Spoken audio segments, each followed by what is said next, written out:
What is going on, guys? Jason Burke here, Styles Clash for Life, coming at you on YouTube, and today I've got some football focus. The Pittsburgh Steelers, as I record this right now, are just 2 days away from their first preseason game. Smelling in the air, football is back. After long last, Steeler football has returned in 2023, and I've been covering the offseason mightily. So if you guys want draft videos, free agent videos, positional breakdowns, comparisons, who could be on the bubble, who could be an emerging star, who should be cut, who should kind of be a new leader this year. All those videos are on this channel. Please check out Styles Clash for Life for all your offseason Steeler needs. Today I wanted to bring you guys a real quick training camp kind of recap video.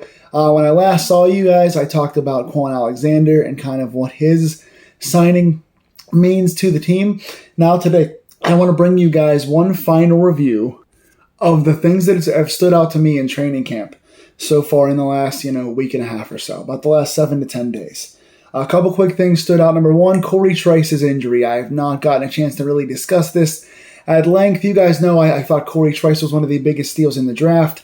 I had a late third to early fourth round grade on Trice. He went in the 7th round to us. He's a big steal, biggest value guy in the 7th round. Played pretty well in camp, and I think he would have gotten some time this year. I think he would have kind of been in the James Pierre spot, where he would have been the kind of backup outside guy behind JPJ and Wallace and, Peterson going inside and outside.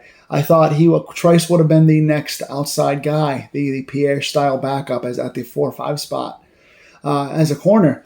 And I thought he would have gotten some time this year. I thought preseason he would have had a chance to really play and then kind of been in the rotation a little bit in the regular season. He looked really good in camp. I like what he was showing, and he got some kind of undisclosed injury that put him out long enough that he could not come back for the regular season. So he is on the injury reserve. He is out for the year. He is missing his entire rookie season.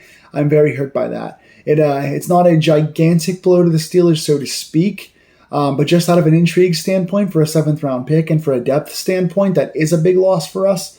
Again, we do have Peterson, Wallace, and Porter as our kind of main guys.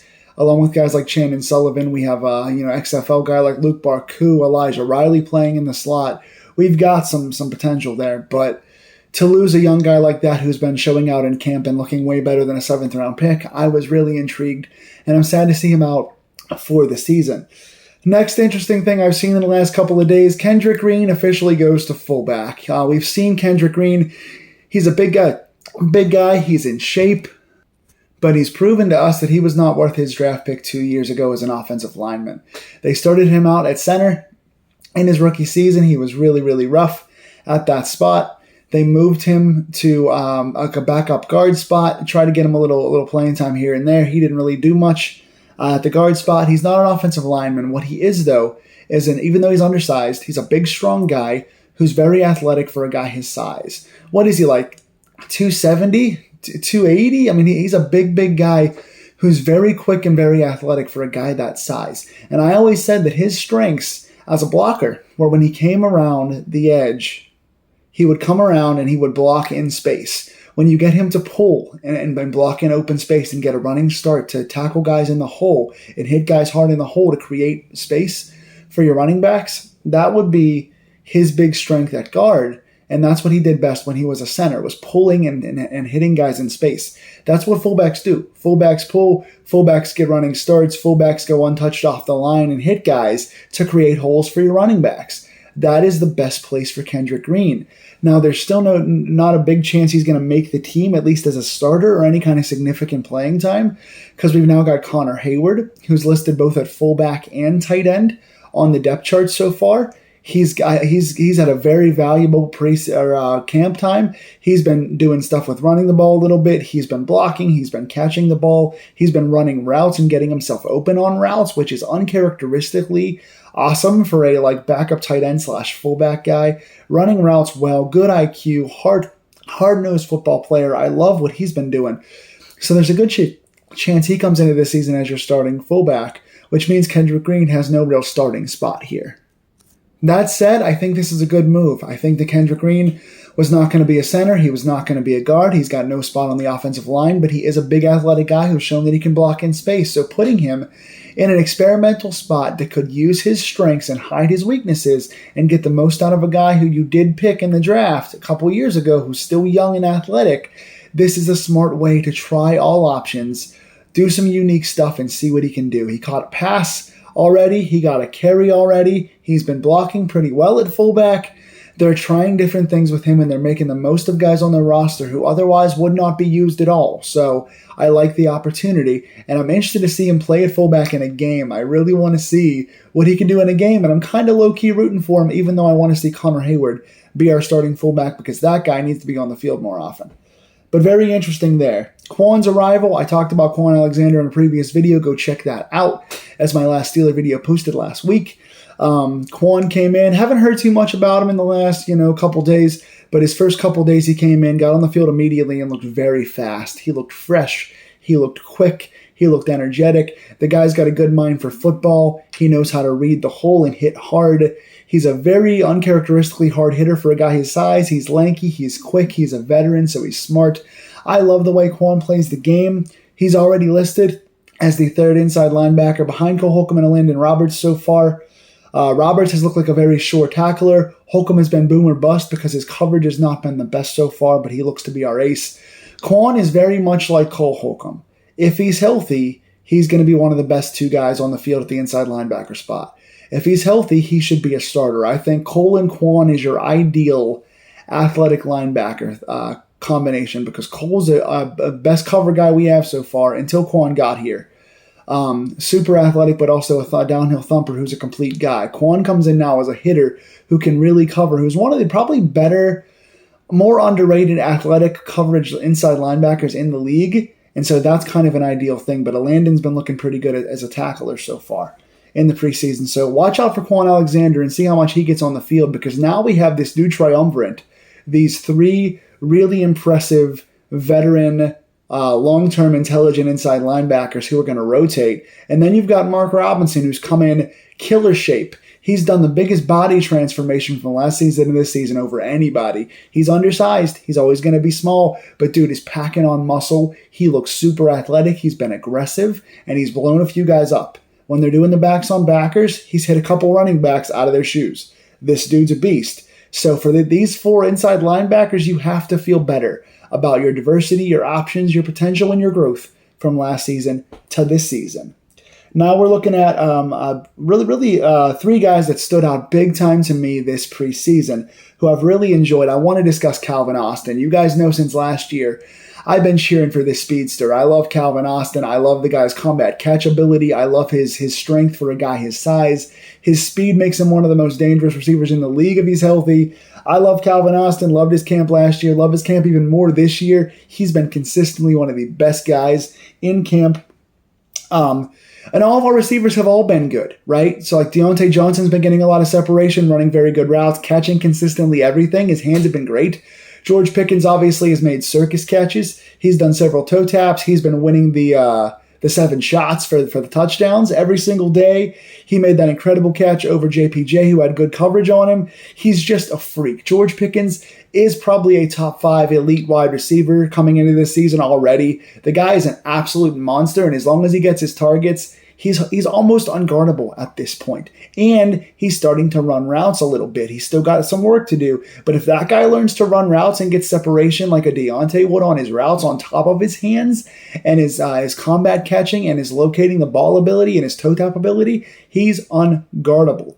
Again, Deontay's been good. Allen Robinson, your veteran receiver, has been catching tough stuff over the middle. He's been rerouting himself when Kenny Pickett's extending the play. He and Pickett have a very good rapport right now. Robinson looks very, very good and consistent, like he would be. Good and consistent, not inconsistent. He's been great.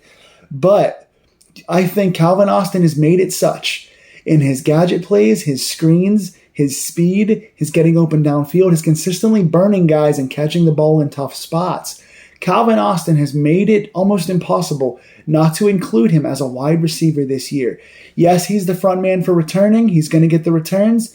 Yes, he's going to get some gadget plays. We know Matt Canada loves the gadget plays, and there's no better guy to use than a Calvin Austin for something like that. But Calvin Austin has been so good as a wide receiver, fighting against coverage, making tough catches, getting past defenders.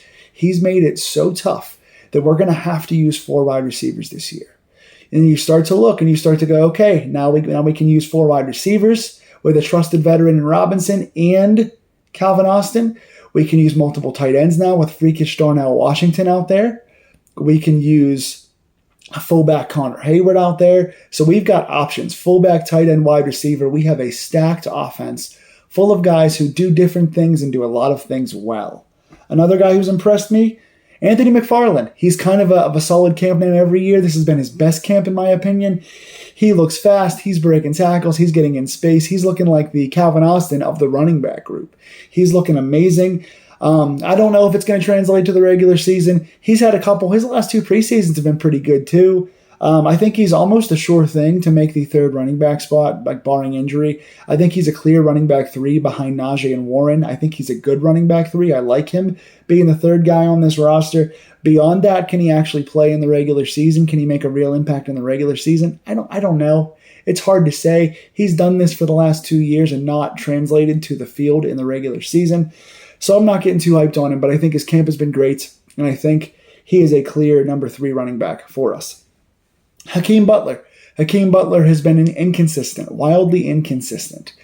He's had a lot of drops, including some easy ones that he should have caught, but he's also had some nice downfield combat catches. He's had some jump balls that he's caught like a George Pickens. He's shown his body control. He's caught a couple of tough ones across the middle. He, especially yesterday, caught a little kind of a screen, a little dump pass to the outside, and threw a guy down. A guy was coming at him for a tackle. He took his arm and swiped the guy down, kind of like Vance McDonald did with his stiff arm a couple of years ago. Strong guy, strong hands, but he has to be more consistent. He has a chance to take that kind of 5th receiver spot from a guy like Miles Boykin because they both do the same things. But the question is whether he's 5 or even stays at number 6. He's still battling against guys like Gunnar Olszewski and Cody White. So you're battling against a bunch of guys, some of which who have been here for a long time. Now, he has energy and especially body, like physical body type that nobody else has, Hakeem Butler. He has a special body type. And when he uses it well, this guy can be really good. He can be a downfield playmaker. Kind of like the big deep shot guy they were going for with a couple different guys like a Hayward Bay several years back. But can he play special teams to get on this team? And can he be consistent with his hands? 2 big ifs. We'll see. Also, again, the tight end situation. Connor Hayward has been fullback / tight end, one of the best preseasons that I've seen so far out of him. Love what Connor Hayward's doing. He better be in there in some degree, if not both places, at fullback and tight end. He can block, he can catch, he can run, he can do it all. And Washington. Washington has been really, really good for us. He has been, Darnell Washington's been kind of a freakish athlete. He's blocked, there's been press about him blocking TJ Watt. He came in against Watt one-on-one twice and won those reps twice. Looks like an absolute freakish athlete. You're adding a guy to the tight end spot who's a good pass blocker, probably an even better run blocker, can do both, can add to the protection game big time, can make our runs better, can jump over guys. We've seen him leap a lot. We've seen him catch some tough ones. He's got to be consistent with his hands too. He's got to catch more frequently, but the guy is just such an athlete that I can see him being a really good gadget guy, really good goal line guy, short yardage guy. I can see him being a hard person to cover. With that body type and being that much of an athlete, it puts another big mismatch on the field. I love it.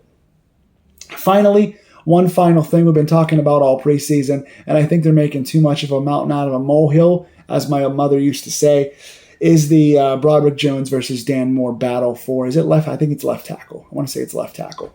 Moore versus Broderick Jones. Especially on the depth chart when it came out, Dan Moore is starting over Broderick Jones right now. Tomlin always puts the veterans over the rookies on the starting lineups at first, always. The coordinators and such have all said Broderick's got to earn it. They're going to make him work for it. He's not going to just walk in and be a day one starter. Excuse me. They're comfortable right now if Dan Moore has to start a little bit in preseason, even regular season. He's been a two-year starter that's shown a little bit of upside. I think he's kind of been on the downslope in the last year. but he's been a starter out there before. He's done a few good things out there before. But they always put the rookies behind on the depth chart. Washington is the 4th tight end on the depth chart right now. Keanu Benton is, I think, the 2nd or 3rd. I think he's 3rd. He's the 3rd D tackle behind Braden Fehoko and Montrevious Adams right now. What other rookies do we have down there? JPJ obviously is his number 3 behind Wallace and Peterson.